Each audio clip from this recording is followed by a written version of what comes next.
March 23rd marks the World Meteorological Day. First, let's talk about what is weather forecasting.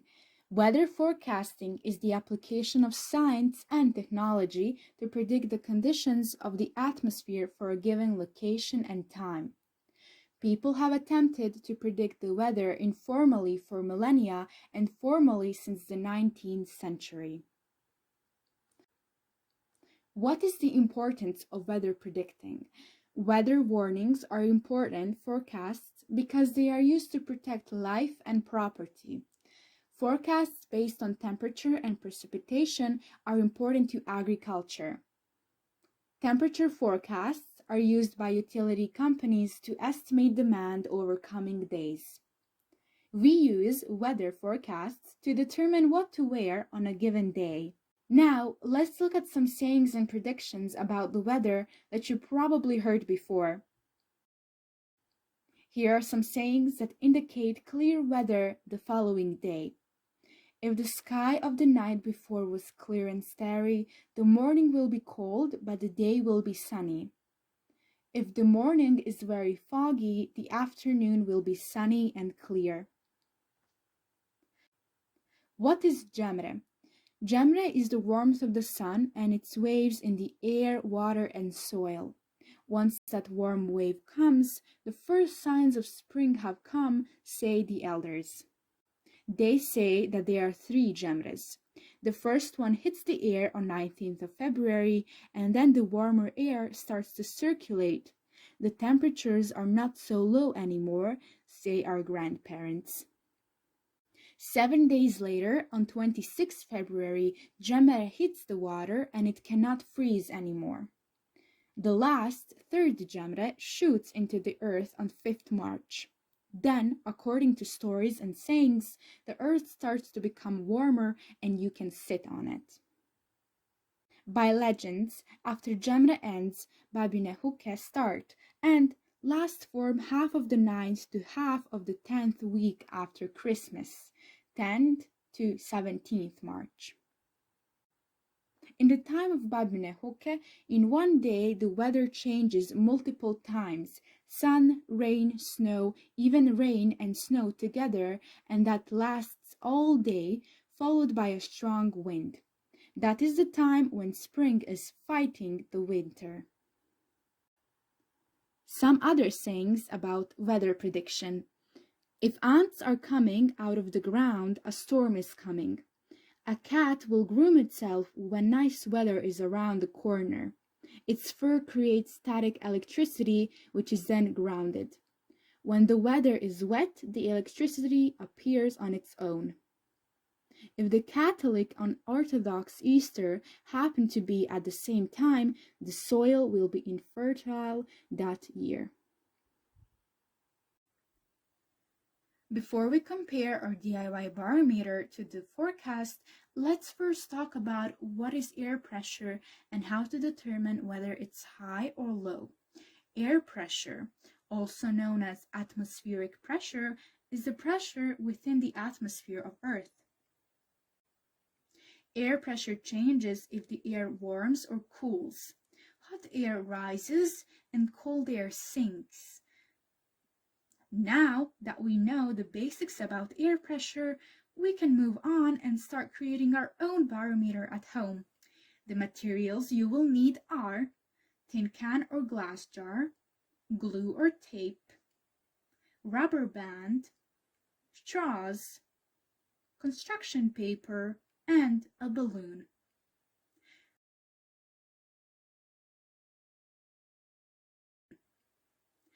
First, cut the balloon in half as shown in the picture. Stretch the balloon over the mouth of the jar using the elastic bonds to secure it in place, trapping the air inside. Flatten and cut one end of the straw to make a point. Tape the straw onto the balloon lid a couple of centimeters from the edge. Tape a sheet of construction paper onto the outside of the jar. After you are done, your barometer should look like this. Don't forget to place your barometer outside, under cover, and away from direct sunlight. How will you know if your barometer is showing you high or low air pressure? Well, if the air pressure outside the jar is lower than the pressure inside the jar, then the air inside the jar pushes up on the balloon, causing the straw to point down. If the air pressure outside the jar is higher than the air pressure inside the jar, then the air outside pushes down on the balloon, causing the straw to point up. After observing and drawing lines on the paper where the tip of the straw is, it's time to compare our DIY barometer to the precise air pressure. Let's see how accurate our barometer is. Note that we've been following the air pressure from the 17th of March to 21st of March. Okay, so our barometer is showing us that on the 17th of March, air pressure was low. On the right side is the picture of the precise air pressure. We can see that the air pressure was low for some time, but not too low.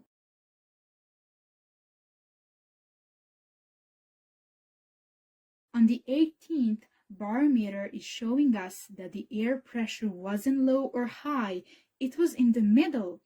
Comparing it to the exact air pressure, it is showing us the same thing. Good job.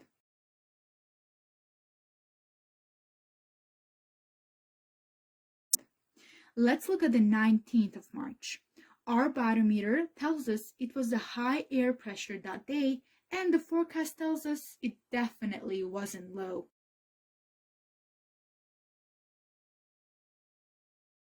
Moving on to the 20th, quite up there in both cases.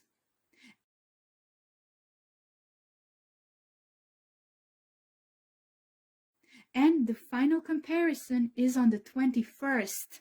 It's much lower than the day before, and looking at the forecast, this is by far, out of all days we compared, the one with the lowest pressure.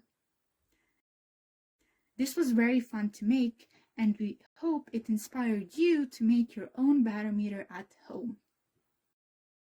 Now we are going to make our own cyhrometer.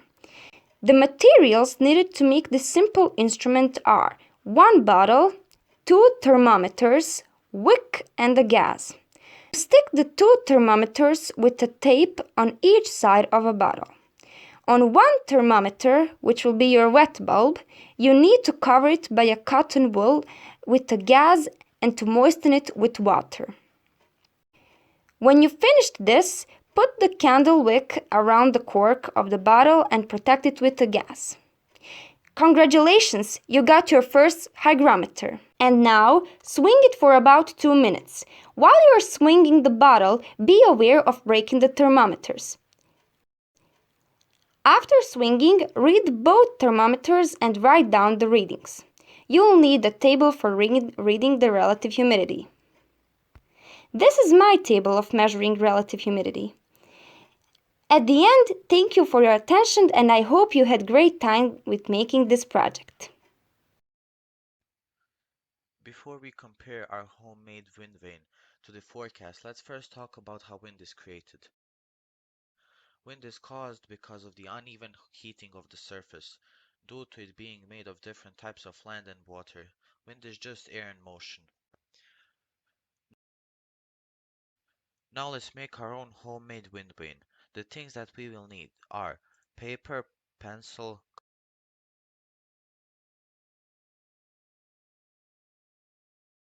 the first step of making this homemade wind vane is draw a triangle onto a thick paper, then cut it out. The second step is draw a square onto a thick paper, then cut it out. The third step, cut a 1 centimeter slit in each end of the straw. The fourth step, stick the triangle and the square onto the slots on the straw to make an arrow. The fifth step, put the pin through the center of the straw and into the pencil eraser. Sixth step, use a big piece of soft clay as a quick and easy base.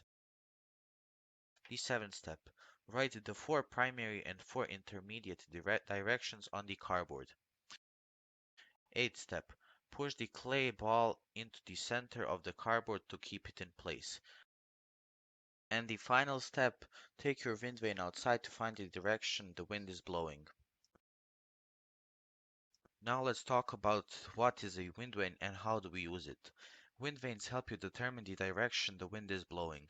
They are often attached to the tops of buildings where the wind isn't affected by many objects close to the ground. And this is how my homemade wind vane turned out. Now let's talk about the results that we got compared to the forecast.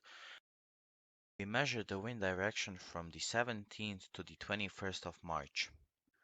On the first day I measured that the wind was blowing from the north, so did the forecast. On the second day I measured that the wind was blowing from the north. The forecast said it was blowing from northeast. On the third day I measured that the wind was blowing from the north. The forecast said the same. On the fourth day I said the wind was blowing from northeast. The forecast said it was blowing from the north. On the fifth and final day I said the wind was blowing from northeast. The forecast said the same.